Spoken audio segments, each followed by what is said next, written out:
ஓம் நம சிவாய நமக. தென்னாடுடைய சிவனே போற்றி, எந்நாட்டவருக்கும் இறைவா போற்றி. நம்ம வாழ்க்கையில் பார்த்திங்கன்னா, நம்ம செய்யக்கூடிய தவறுகளில் ஒரு சிறு சிறு விஷயங்களில் இதுவும் ஒன்று. அதாவது எந்த ஒரு விஷயத்தையுமே பார்த்திங்கன்னா வெளியில் சொல்லக்கூடாது அப்படின்னு இருக்கும். குடும்ப விஷயம், இல்லை நம்ம செய்கின்ற உதவிகள், இப்படி பலவாறான விஷயங்கள் அடங்கியிருக்கு.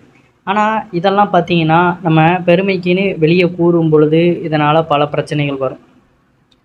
அதை கண்டிப்பாக ஏதாவது ஒரு வகையில் பார்த்திங்கன்னா நம்ம நிறைய பேர்கிட்ட அப்படியே சொல்லிக்கிட்டே இருப்போம்.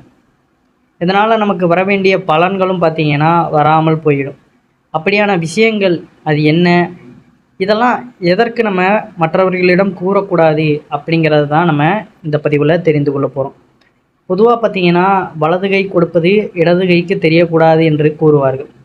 வலது கையால் நம்ம தானம் செய்ய வேண்டும், அது நம்முடைய இடது கைக்கு கூட தெரியாத அளவுக்கு நம்ம செய்ய வேண்டும் அப்படின்னு நம்மளுடைய முன்னோர்கள் கூறியிருக்கின்றனர். அப்படி இருக்கும் பொழுது பார்த்திங்கன்னா நாம் செய்யும் தானம் அல்லது தர்மங்கள், இல்லை மற்ற குடும்ப விஷயங்கள், இல்லை வேறு ஏதாவது தொழில் சம்மந்தப்பட்ட எல்லா விஷயங்களையுமே பார்த்திங்கன்னா நம்ம முடிந்த அளவுக்கு நம்மளோடையே வைத்துக்கொள்ளணும். அது முழுமையாக நடைபெற்று கூட இருக்காது. அதற்குள்ளே நான் இப்படி பண்ணுறேன், இப்படி ஆரம்பிச்சிருக்கேன், இதை யோசிச்சிருக்கேன் அப்படின்னு நம்ம வெளியே கூறும்பொழுது பார்த்திங்கன்னா அந்த இடத்துலையே அதில் நமக்கு முடிவு தெரிந்துவிடும். இப்போ அதில் நம்ம தொடங்கணும்னு முடிவெடுத்திருக்கோம், மனதை நம்ம ஒருநிலைப்படுத்தியிருப்போம், இதில் எப்படியாவது நம்ம வெற்றியை கண்டுறணும் அப்படின்ட்டு. அப்போ நம்ம யார்கிட்டையாவது போய் சொல்லுவோம், நான் இப்படி ஆரம்பிக்க போகிறேன்ப்பா அப்படின்ட்டு. அப்போ அவர்கள் பார்த்திங்கன்னா நமக்கு நல்லவர்கள் நல்லது சொல்லுவாங்களா கெட்டது சொல்லுவாங்களா அப்படிங்கிறதுலாம் தெரியாது. ஆனால் ஏதோ ஒரு சூழ்நிலையில் திடீர்னு நம்மளை வெறுக்கிறாங்க அப்படிங்கிற பட்சத்தில் அவர்கள் நமக்கு வேண்டாத வார்த்தைகளை கூறுவாங்க.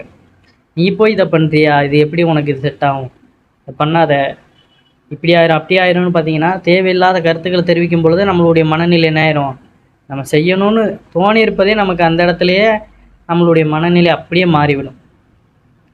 அப்போ எந்த ஒரு விஷயத்தையும் பார்த்திங்கன்னா நீங்கள் முடிவெடுக்கிறீங்க, இதில் நான் வெற்றி அடையணும் அப்படின்னு நம்ம நினைக்கிறோம் அப்படிங்கிற பட்சத்தில் பார்த்திங்கன்னா அதை ட்ரை பண்ணி பார்க்கணும்.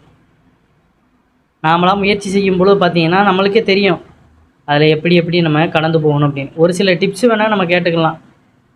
ஆனால் நான் தான் இதை செய்ய போகிறேன், இப்படி தொடங்க போகிறேன் அப்படி இப்படின்னு நம்ம யாரிடமே பார்த்திங்கன்னா வெளிப்படையாக சொல்லக்கூடாது. அதனால் எல்லாத்தையுமே பார்த்திங்கன்னா நீங்கள் சீக்ரெட்டாகவே செஞ்சுட்டு அதில் ஒரு சக்ஸஸ் ஆகுது அப்படிங்கிற பட்சத்தில் பார்த்திங்கன்னா கொஞ்சம் கொஞ்சமாக நம்ம வெளி உலகத்துக்கு தெரிய வைக்கலாம். அதனால் ஆரம்பத்திலேயே ஒரு விஷயத்தையுமே நீங்கள் மற்றவர்களிடம் பகிர்ந்து கொள்வதை தவிர்த்து விடுவது மிகவும் நல்லது. முதல் விஷயம் பார்த்திங்கன்னா நம்ம மற்றவர்களிடம் பெருமைக்குன்னு பகிர்ந்து கொள்ளக்கூடாது அப்படின்னு பார்த்திங்கன்னா ஒருத்தருக்கு நம்ம உதவி செய்கிறோம், ஒரு தான தர்மம் பண்ணுறோம், இது எல்லாமே பார்த்திங்கன்னா நம்ம மற்றவர்களுக்கு பெருமைக்குன்னு நம்ம கூறாமல் பண்ணும் பொழுது தான் அந்த புண்ணியங்களும் அதனுடைய பலன்களும் நமக்கு வந்து சேரும். நான் இப்படி பண்ணுறேன் அப்படி பண்ணுறேன்னு நம்ம வெளிப்படையாக காட்டுவதனால பார்த்திங்கன்னா நமக்கு எந்த ஒரு பயனுமே இருக்காது. அதை நம்ம செய்கிறோம், மற்றவர்கள் எடுத்து அதை மற்றவர்கள்ட்ட காமிக்கிறாங்க, இப்படியெல்லாம் பண்ணுங்க அப்படின்னு, அதில் தவறு கிடையாது. ஆனால் நாமளே பார்த்திங்கன்னா செஞ்சு நாமளே நான் இப்படி செய்கிறேன் அப்படின்னு பெருமைக்குன்னு எடுத்து போடக்கூடாது. அதனால் நமக்கு எந்த ஒரு பயனுமே கிடையாது. முழுக்க முழுக்க பார்த்திங்கன்னா நம்மளுடைய மைண்ட் செட் எப்படி இருக்கும், நம்ம ஒரு பெருமைக்குன்னு இதை பண்ணணும் அப்படிங்கிற மாதிரி தான் இருக்கும். ஒருத்தரை பார்த்தோன்னே நமக்கு தோணணும், இவ்வளோ கஷ்டப்படுறாங்களே நமக்கு, நம்ம ஏதாவது ஒரு உதவி செய்வோம் அப்படின்னு அந்த இறக்க குணம் வந்து செய்கின்ற உதவி தான் பார்த்திங்கன்னா நிரந்தரமாக இருக்கும். நம்ம செய்கிறத மற்றவர்கள் பார்க்கணும், நமக்கு ஒரு பப்ளிசிட்டி கிடைக்கும் அப்படின்னு இன்றைய காலத்தில் பார்த்திங்கன்னா நிறைய பேர் செய்யத்தான் செய்கிறாங்க. ஏன்னா அது உதவி அப்படிங்கிறதே கிடையாது. அப்போ அந்த வீடியோ எடுக்கணும் அப்படிங்கிறதுக்காக மட்டுமே அந்த உதவிகளை மட்டும் செய்வாங்க. அப்போ மற்ற நேரத்தில் யாராவது கஷ்டப்படுறாங்கன்னா அவ்வாறு செய்வாங்களா என்று தெரியாது. அதனால் முடிந்தளவு பார்த்திங்கன்னா எந்த ஒரு விஷயத்தை நீங்கள் யாருக்கு உதவி செய்தாலுமே அதை வெளிப்படையாக யாருக்கும் காட்டாத அளவு வைத்துக்கொள்வதே மிகவும் நல்லது. அவங்கவுங்க மனசுக்கு பார்த்திங்கன்னா அவங்கவுங்க அந்த இறக்க குணத்தோடு செய்வாங்க. நாமளாக வீடியோ எடுத்து போட்டு தான் அவர்களை பண்ண வைக்கணும் அப்படிங்கிறதெல்லாம் கிடையாது. அதில் நமக்கு எந்த ஒரு பலனுமே கிடையாது. முடிந்த அளவு பார்த்திங்கன்னா இந்த மாதிரி தான தர்மங்கள் நம்ம செய்கிறது அப்படிங்கிறது பணமாக கொடுக்காம சாப்பாடு இந்த மாதிரி பொருளாக, ஏதாவது ஆடை, ரொம்ப கஷ்டப்படுறவங்க அப்படின்னு பொருளாக நம்ம கொடுக்கும்பொழுது பார்த்திங்கன்னா அதன் மூலியமாக நமக்கு நல்ல ஒரு பலன் கிடைக்கும். நம்ம பணமாக கொடுக்குறோம்னா அது பார்த்திங்கன்னா தேவையில்லாத செலவுகள் கூட அவர்கள் செய்துவிட வாய்ப்பு உள்ளது. ஏன்னா அவர்களுக்கு பார்த்திங்கன்னா முறைப்படி அதை வாங்குவதற்கும் தெரியாது, அந்த கடைகளுக்கு சென்றாலும் அவர்களை விரட்டி எடுத்து விடுவார்கள். அதனால் முடிந்த அந்த உதவிகளை பார்த்திங்கன்னா நாமளே வாங்கி அவர்களுக்கு கொடுத்து விடுவது நல்லது. சின்ன சின்ன சின்ன பொருள் கூட ரொம்ப அளவுக்கு அதிகமாகலாம் கொடுப்பது அப்படிங்கிறதுல முடிந்தளவு ஒருவருக்காவது தினமும் பார்த்திங்கன்னா நம்ம எங்கேயாவது கஷ்டப்படுறவங்களுக்கு உணவு வாங்கி கொடுப்பது கூட மிகவும் சிறந்தது தான். அதுபோல் பார்த்திங்கன்னா இப்போ நம்ம வீட்டில் நிறைய கஷ்டம் இருக்குது அப்படிங்கிற பட்சத்தில் அதை சரி செய்து கொள்வதற்கு நாமளே முயற்சி செய்து கொள்ளணுமே தவிர அது யாரிடமும் பார்த்திங்கன்னா தேவையில்லாமல் நம்ம சொல்லி புலம்பக்கூடாது. ஆனால் கஷ்டங்கள் பார்த்திங்கன்னா எல்லார் வீட்லேயுமே இருக்கத்தான் செய்யும். அதை நீங்களே சரி செய்து கொள்ள நம்ம முயற்சி செய்யணும். ஏன்னா நம்ம நெருங்கியவர்கள் அப்படின்னு நம்ம சொல்லலாம். ஆனால் சில நேரங்களில் பார்த்திங்கன்னா அவர்களே நமக்கு தேவையில்லாத வினைகளை ஏற்படுத்துவதற்கு கூட வாய்ப்பு இருக்கின்றது. அதனால் முடிந்தளவு பார்த்திங்கன்னா நம்மளுடைய கஷ்டங்களை நாமளே சரி செய்து கொள்வதற்கான வழிமுறைகளை தேடணுமே தவிர அடுத்தவர்களே நம்ம எந்த முறையிலையுமே பகிர்ந்து கொள்ள தேவை கிடையாது. அதுபோல் நம்ம இறைவனுக்காக பூஜைகள் செய்வோம், கோவிலுக்கு செல்வோம். அந்த பூஜைகள் பலன்கள் அந்த பரிகாரங்களில் பார்த்திங்கன்னா நம்ம யாரிடமுமே பகிர்ந்து கொள்ளக்கூடாது. நம்ம இப்போ விளக்கு போற்றி கொண்டு இருக்கோம், தினமும் 48 நாட்கள் இந்த ஒரு விளக்கேற்றுனா இந்த ஒரு வேண்டுதல் வைத்திருப்போம். அது நமக்கு நல்லபடியாக நிறைவேறணும் அப்படின்னு நம்ம தொடர்ந்து அந்த வேண்டுதலை நம்ம இந்த வழிபாட்டு முறையை செய்து கொண்டு வருவோம். அப்போ யாராவது நான் யார்ட்டையாவது பார்த்தீங்கன்னா நான் இப்படி செய்கிறேன் அப்படி செய்கிறேன்னு நம்ம போய் சொல்லக்கூடாது. விளக்கேற்றுறோம், சாமி கும்பிடுதோம், அவ்வளோதான், அதோடு முடிச்சுக்கணுமே தவிர அதை தவிர்த்து நான் இப்படி ஒரு வேண்டுதல் வச்சுருக்கேன், அப்படி வச்சுருக்கேன், இப்படி வச்சுருக்கேன்னு நம்ம சொல்லும் பொழுது பார்த்தீங்கன்னா அவர்களுடைய மனதிலிருந்து அந்த எதிர்வினைகள் கிளம்பும். ஓ இவன் இப்படி பண்ணுறானா அப்படி பண்ணுறானான்னு அப்படியே அவர்கள் வேறு யார்ட்டையாவது பேசுவாங்க. இப்படி பல பேர்கிட்ட அந்த பேச்சுக்கள் போகும்பொழுது பார்த்திங்கன்னா பல்வேறு எதிர்வினைகள் நமக்கு கிளம்பத்தான் செய்யும். அதனால் அந்த பலன் கூட பார்த்திங்கன்னா நமக்கு கிடைக்காமல் போவதற்கு வாய்ப்பு உண்டு. அதுபோல் அனாவசியமாக பார்த்திங்கன்னா எந்த ஒரு நபர்களையுமே நம்ம வீட்டிற்குள்ளே அதிகமாக கூப்பிடக்கூடாது. அதாவது நம்ம வீட்டில் எப்பொழுதுமே நம்ம வீட்டாளுங்க இருப்பாங்க அப்படிங்கிறது தெரியும். அதை தவிர்த்து மற்றவர்கள் பார்த்திங்கன்னா வராங்கன்னா எப்பொழுதுமே அவர்களை நம்ம ரொம்ப வீட்டிற்குள்ளே வரையும் நம்ம கூப்பிட்டு போகக்கூடாது. முக்கியமாக சமையலறை, நம்ம தூங்குகிற அந்த பெட்ரூம் அப்படியான இடங்களில் பார்த்திங்கன்னா யாரையுமே பார்த்திங்கன்னா அனுமதிக்கக்கூடாது. ஹால்லே பேச வைக்கிறோமா அப்படின்னு நம்ம அனுப்பி வைத்து விடுவது நல்லது. இதுதான் பார்த்திங்கன்னா ரொம்ப நல்லது. அதை தவிர்த்து பார்த்திங்கன்னா நம்ம ரொம்ப எல்லாத்தையுமே பகிர்ந்து கொள்கிறோம், ஒரு சின்ன சின்ன விஷயத்தையுமே நம்ம எல்லாத்துட்டையும் சொல்லிடணும் அப்படிங்கிற பட்சத்தில் பார்த்திங்கன்னா ஏதோ ஒரு வகையில் நமக்கு ஒரு கஷ்டம் வரும், இல்லை ஏதோ ஒரு வகையில் பிரச்சனை வரும். இது எல்லாத்திற்கும் காரணம் இதுதான். ஆனால் நமக்கு தெரியாது. இவர்கள் தான் நம்ம கூடயே இருப்பவர்கள் தான் ஏதோ பண்ணுவாங்க அப்படிங்கிறது நமக்கு அந்த நேரத்தில் தெரியாது.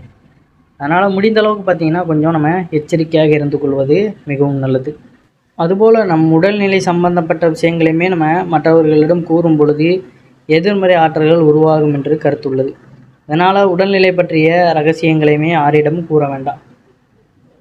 சில பேர் பார்த்திங்கன்னா அவர்களுக்கு உடம்பு ஆரோக்கியமாக இருக்கும், இதனால் வரை எனக்கு எந்த ஒரு நோயுமே வரல, ரொம்ப ஆரோக்கியமாக இருக்கேன், எனக்கு எந்த பிரச்சனையும் கிடையாது அப்படி இப்படின்னு நம்ம பெருமைக்குன்னு சொல்லக்கூடாது. ஒருத்தவங்க உடல்நிலை சரியில்லாமல் இருக்காங்கன்னா இப்படி இருக்கேன் அப்படி இருக்கேன்னு நம்ம பெருமைக்குன்னு சொல்லக்கூடாது. அவர்களுக்கு ஆறுதலாக ஏதாவது கூறலாம், சரியாயிருப்பா அப்படின்னு. அதை தவிர்த்து அதுபோல் நம்ம உடல்நிலை சரியில்லாமல் இருந்தாலுமே எனக்கு இந்த வியாதி இருக்குது அந்த வியாதி இருக்குது அப்படின்னு கூறக்கூடாது. ஏன்னா எல்லாம் பார்த்திங்கன்னா நம்ம மற்றவர்களிடம் கூறும் பொழுது நெருங்கியவர்களாக இருந்தாலுமே அவர்கள் எல்லா விஷயத்தையுமே நம்மிடம் கேட்டுக்கொண்டு இருப்பார்கள் அப்படிங்கிறது கிடையாது. ஏதோ ஒரு வகையில் அவர்களும் நமக்கு எதிர்வினைகளை கிளப்பத்தான் செய்வாங்க. நாம் அனைவருமே பார்த்திங்கன்னா அவரவர் விருப்பத்திற்கு ஏற்றபடி லட்சியங்களை வைத்திருப்போம். அந்த லட்சியத்தின் குறிக்கோளையுமே பார்த்திங்கன்னா நம்ம அடைந்த வெற்றி பெரும் வரை, இந்த வெற்றியை நம்ம அடையும் வரை பார்த்திங்கன்னா வெளியில் யாரிடமும் சொல்லக்கூடாது. உங்கள் லட்சியம் என்னவென்று யாராவது கேட்டால் கூட பார்த்திங்கன்னா நம்ம உண்மையான லட்சியத்தை வெளியே சொல்லாமல் வேறு ஒன்றை மாற்றி சொல்வது தவறு கிடையாது. ஒரு விஷயத்தை செய்கிறீங்க அப்படிங்கிற பட்சத்தில் பார்த்திங்கன்னா அந்த விஷயத்தில் யாராவது கேள்வி கேட்குறாங்க, இது என்னப்பா அது என்னப்பானா நம்ம அதை சமாளித்து அந்த இடத்துல வேறு ஏதாவது கூறிட்டு போயிடணும். நான் இப்படி பண்ணுறேன் அப்படி பண்ணுறேன்னு நம்ம பெருசாக எதையாவது சொன்னோம்னு வைங்களேன், அந்த இடத்துல கூட எதிர்வினை கிளம்ப வாய்ப்பு இருக்குது. அதனால் முடிந்த அளவுக்கு எல்லாத்தையுமே உங்களோடையே வைத்துக்கொள்வது மிகவும் நல்லது. இப்போ யாரிடமே பேசக்கூடாதா அப்படின்னா குடும்பத்தில் உள்ளவங்ககிட்ட, நம்மளுடைய அம்மா அப்பா இவர்களை தவிர நமக்கு யாருமே பார்த்திங்கன்னா நமக்கு நன்மையில் செய்ய மாட்டாங்க. அதனால் அவர்களோடு பேசி நீங்கள் கலந்து உரையாடி கொள்ளலாம். அதுபோல் பார்த்திங்கன்னா ஒரு பெண்ணாக இருந்தாலும் சரி ஆணாக இருந்தாலும் சரி அவர்களை களங்கப்படுத்தும் வகையில் நாம் மற்றவர்களிடம் அனாவசியமாக பேச்சுக்களை பேசக்கூடாது. நம் குடும்ப பிரச்சனைகள் நம் வீட்டையும் படியை விட்டு தாண்டியே வெளியே போகக்கூடாது.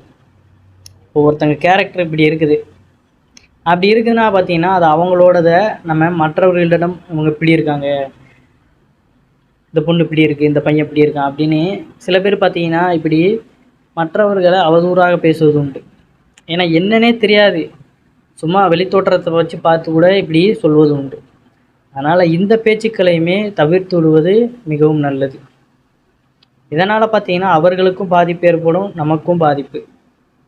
அது அவங்கவங்க விஷயம், அவங்க பார்த்துக்கூடாங்க அப்படிங்கிற அந்த ஒரு மைண்ட் செட்டு நமக்கு இருந்தால் போதும். அவன் இப்படி இருக்கான், அவன் அப்படி வாழ்கிறான், இப்படி இருக்காங்களே அப்படின்ட்டு யாரிடமும் எந்த ஒரு புறணியுமே பேசுவதை முதல்ல தவிர்த்து விடணும். ஒரு பெண்ணை கூட அவதூறாக நம்ம பேசுவதை தவிர்த்து விடணும். ஏன்னா எதுவுமே பார்த்தீங்கன்னா முழுமையாக உண்மை தெரியாமல் நிறைய பேர் இப்படி பேசி தான் நிறைய பேரோட வாழ்க்கை அப்படிங்கிறது முடிந்து போகிற அளவுக்கு இருக்கின்றது. ஆனால் முடிந்த அளவுக்கு அடுத்தவர்கள் விஷயத்தில் தலையிடாமல் இருப்பது நல்லது. அதுபோல் நம் வீட்டிற்கு விலை உயர்ந்த பொருட்களை ஏதாவது வாங்க வேண்டுமென்றால் அதை பற்றியுமே யாரிடமும் வெளியே சொல்லக்கூடாது. இவர்களால் மட்டும் எப்படி இவ்வளவு மதிப்பிலான பொருட்களை வாங்க முடிகிறது என்று மற்றவர்கள் நினைக்கும் கண்திருஷ்டியானது கூட அவ்வளவு நல்லதே அல்ல. இப்படிப்பட்ட பொதுவான விஷயங்களே நாம் இலைமறை காய்மறையாக மறைத்து தான் இந்த உலகத்தில் பார்த்திங்கன்னா நம்ம வாழ வேண்டி இருக்கின்றது. முடிந்தளவு நம்மளுடைய பர்சனல் மேட்டர்ஸை பார்த்திங்கன்னா நம்ம மறைத்து கொள்வது நல்லது. நம்ம ஒரு பூஜை செய்கிறோம், வழிபாடு செய்கிறோம், நமக்கு பிடித்த இறைவன் இருப்பார். எந்த ஒரு விஷயமே நம்மளுடைய மனதிற்குள்ளே இருக்கின்ற எந்த ஒரு விஷயத்தையுமே பார்த்திங்கன்னா நமக்கு தோன்றும், இவங்களிடம் இப்படி சொல்லணும், நமக்குன்னு ஒரு சந்தோஷம் ஏற்படணும், பெருமைக்குன்னு சொல்லணும் அப்படின்னு நமக்கு தோன்றும். அதில் எந்த ஒரு பெருமையும் இல்லை. அதனால் பார்த்திங்கன்னா நமக்கு அவர்களிடம் இருந்து கிளப்புகின்ற அந்த பொறாமை குணம் தான் நம்மளை வந்து சேரும். அப்போ அந்த சந்தோஷமானது பார்த்திங்கன்னா அந்த இடத்துல போயிடும். அதனால் கொஞ்சம் மனதை கட்டுக்குள்ளே நம்ம கொண்டு வர ட்ரை பண்ணணும். மற்றவர்கள் அறிந்து இவர்கள் இப்படி இருக்கிறாங்கன்னு மற்றவர்கள் அவர்களாக அறிந்து பேசுவது வேறு, நாமளே போய் பெருமைக்குன்னு நம்ம கூறக்கூடாது. அதுபோல் பார்த்திங்கன்னா ஒரு சின்ன 3 விஷயத்தையுமே சொல்லியிருக்காங்க. நாம் இழந்த இந்த செல்வ செழிப்பு, நம்ம முன்னாடி பார்த்திங்கன்னா நல்லா வாழ்ந்திருப்போம், இப்போ அதெல்லாம் இழந்து ஒரு வறுமையில் இருக்கிறோம்னா அதையுமே நம்ம யாரிடமும் கூறிக்கொண்டு இருக்கக்கூடாது. அதுபோல் நமது சொந்த வாழ்வில் நடந்த சோக ரகசியங்களையுமே நம்மளோடைய வைத்துக்கொள்ளணுமே தவிர அதையுமே யாரிடமும் கூறக்கூடாது. கணவன் நடத்தையை பற்றி மனைவியோ, மனைவி நடத்தையை பற்றி கணவனோ வெளியில் யாரிடமும் சொல்லக்கூடாது. அவர்களது பிரச்சனை அவர்களுக்குள்ளேயே தீர்த்து கொள்வது நல்லது. சில பேர் பார்த்திங்கன்னா ஃப்ரெண்ட்ஸுக்குள்ளே பகிர்ந்து கொள்கிறோம் அப்படின்லாம் சொல்லுவாங்க. அதெல்லாம் பார்த்திங்கன்னா ரொம்ப தவறு. அதனால் குடும்பத்தில் பிரச்சனைகள் தான் ஏற்படும். உங்கள் வீட்டிலையுமே பெற்றோர்களிடமும் யாரிடமுமே கூறக்கூடாது. உங்களுக்குள்ளேயே நீங்களே பேசி அந்த பிரச்சனைகளை சால்வ் பண்ண கற்றுக்கொள்ளணும். நீங்கள் அடுத்தவர்களிடம் கூறி தான் பார்த்திங்கன்னா பல குடும்பங்களானது பிரிந்து போயிருக்கு அப்படிங்கிறது. அவர்கள் ஏதாவது ஒன்று ஏற்றி விடுவாங்க, இல்லை அவர்கள் பொறாமை குணத்தில் ஏதாவது சொல்ல போய் நீங்கள் தவறான சூழ்நிலைக்கு போகக்கூட வாய்ப்பு இருக்குது. ஆனால் உங்களுக்குள்ளே நடக்கின்ற விஷயங்களை நீங்களே சரி செய்து கொள்வது மிகவும் நல்லது. அதுபோல் பார்த்தீங்கன்னா யாராவது நமக்குன்னு வம்புக்குனே வந்து தேவையில்லாத சொற்களை பேசி நம்மிடம் வம்புழுக்கிறாங்க அப்படிங்கிற பட்சத்தில் அந்த இடத்துல இருந்து நம்ம கடந்து போய் விடுவது மிகவும் நல்லது. அதுக்காக நாமளும் பார்த்தீங்கன்னா எதிர்மறை சொற்களை விடுவது அப்படிங்கிறது அது ரொம்ப துன்பத்திற்குள்ளாகும். முடிந்த அளவுக்கு அவாய்ட் பண்ணிட்டு நம்ம போய்கிட்டே இருக்கணும். அதுக்கு மேலே போச்சுன்னா பார்த்தீங்கன்னா நம்ம அதற்கான ஸ்டெப்ஸை மூவ் பண்ணலாம். அதற்காக வாக்குவாதத்தில் ஈடுபடுவதும் நம்ம தவிர்த்து விடணும். நாம் அமைதியாக இருக்கிறோம் அப்படிங்கிற பட்சத்தில் பார்த்திங்கன்னா அவனுமே கொஞ்சம் நேரத்தில் குலைச்சிட்டு அமைதியாகிடுவான் அப்படிங்கிறத நம்ம உணர்ந்து கொள்ளணும். இதுவரையே நடந்த இழிவான விஷயங்கள், நம்ம தோல்வி அடைஞ்சிருப்போம், அவமானப்பட்டிருப்போம், எல்லா விஷயங்களையுமே பார்த்திங்கன்னா கொஞ்சம் கொஞ்சமாக நம்ம மறந்து இப்போ உள்ள வாழ்க்கையில் நம்ம ஃபுல்லாக கான்சென்ட்ரேட் பண்ணி வாழுங்க. ஏன்னா எல்லாருக்கும் பார்த்திங்கன்னா ஒரு கட்டத்தில் எல்லா வகையான வலிகளும் வேதனைகளும் அனுபவித்து தான் ஆக வேண்டும் அப்படிங்கிறது ஒரு நியதி. அந்த இடத்துலேருந்து நம்ம திரும்ப மீண்டு வரும்பொழுது தான் வாழ்க்கையில் நம்ம வெற்றி பெற முடியும். அதனால் இந்த குணங்களையுமே நீங்கள் தவிர்த்து கொள்ளுங்க. யாரிடமும் உங்களுடைய பர்சனல் மேட்டர்ஸை பகிர்ந்து கொள்ளாதீர்கள். தேவையில்லாத பேச்சுக்களையுமே யாரிடமும் பேசாதீர்கள். இப்படி இருந்தாலே பார்த்தீங்கன்னா வாழ்க்கையில் உங்களுக்கு அடுத்த கட்ட நிலையானதை நீங்கள் அடைந்து கொண்டே இருப்பீர்கள். இறைவனை நம்புங்க. எல்லா வகையான வழிபாடு வேண்டுதல்களையுமே செய்யுங்க நம்பிக்கையோட. எல்லாமே பார்த்தீங்கன்னா நன்மையாக நடக்கும் அப்படிங்கிறது தான். அனைவரும் என்றும் இறையருள் பெற்று நலமுடன் வாழ வேண்டும். நன்றி, வணக்கம். ஓம் நம சிவாய நமக.